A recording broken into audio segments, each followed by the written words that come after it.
A comunidade internacional está com pena do Brasil. Afinal, estamos tendo que enfrentar ao mesmo tempo uma de nossas maiores crises sanitárias e um dos piores presidentes de toda a história da República. A análise é da jurista e professora Carol Proner. No dia de hoje, uma cinquentena de intelectuais e personalidades do mundo denunciaram a política genocida do governo Bolsonaro contra os índios da Amazônia e o fizeram junto ao presidente do Parlamento Europeu.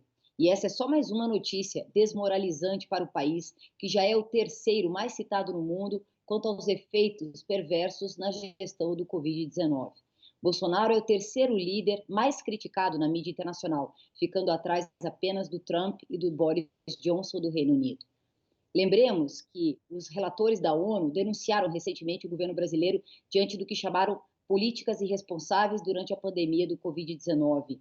Ressaltaram que o Brasil deveria abandonar imediatamente as políticas de austeridade mal orientadas e que estão colocando as vidas em risco e os gastos no combate à desigualdade e à pobreza exacerbadas pela pandemia. E essa é a declaração mais dura já feita por relatores da ONU contra o Brasil, por conta da sua gestão da crise, e uma das raras direcionadas a um país pela entidade.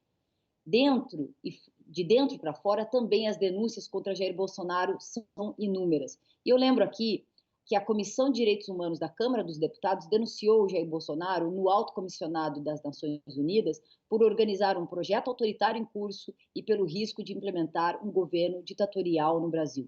A denúncia levou ao conhecimento da entidade 23 fatos cometidos pelo Bolsonaro pessoalmente, ou pelo governo, ou por alguns de seus ministros das mais altas autoridades da República.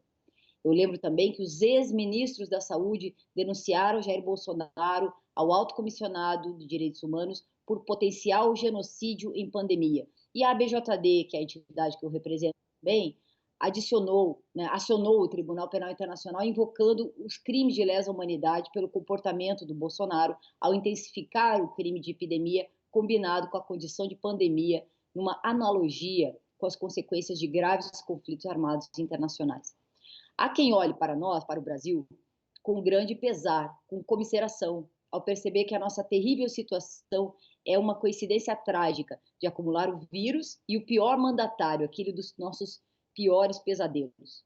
A doença explode, o isolamento cai e o projeto neoliberal avança sem tréguas. Podemos alcançar a cifra de 100 mil mortos antes de agosto, já que o vírus se espalha pelo interior e a flexibilização é descontrolada. Prevalece a desinformação, a insegurança e o medo, e logo veremos a estampa de 2.000 óbitos dia, convertendo-nos em epicentro duradouro e gerando repúdio ao país como um todo, a um Brasil repelente. Há, portanto, os que olham para nós com compaixão, mas há também os que veem na tragédia brasileira uma oportunidade de censura, de boicotes e penalizações adicionais. Veja, por exemplo, a política ambiental de Jair Bolsonaro, que já culminou no cancelamento das verbas da Alemanha, da Noruega para o Fundo Amazônia, porque isso também pode ocasionar prejuízos econômicos e ameaçar o acordo da União Europeia e do Mercosul.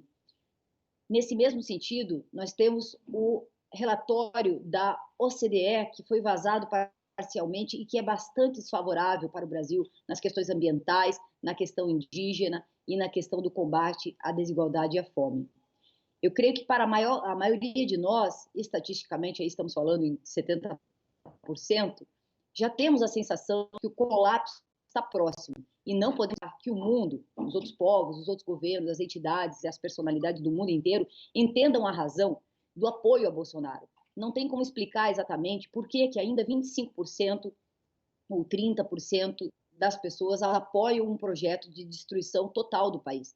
Nós já somos 70% que sabemos que não queremos a destruição total. Isso é muito bom para servir como caminho e engrossar, né, as alternativas para o fora Bolsonaro. Mas é preciso discutir, debater e decidir se estamos dispostos a apoiar destruições parciais, se estamos dispostos a apoiar a destruição parcial que representa a continuidade do projeto neoliberal de Paulo Guedes, das reformas de Estado e da destruição de um projeto social e democrático.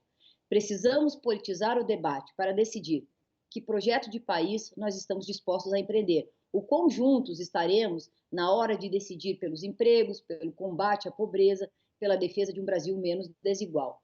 O ministro Toffoli recentemente afirmou que, em um momento de dificuldades para o país, não pode haver espaço para confrontos desnecessários e artificiais. Portanto, façamos isso, façamos o confronto de ideias necessárias, nada artificiais, reais e conectadas aos verdadeiros problemas do povo brasileiro.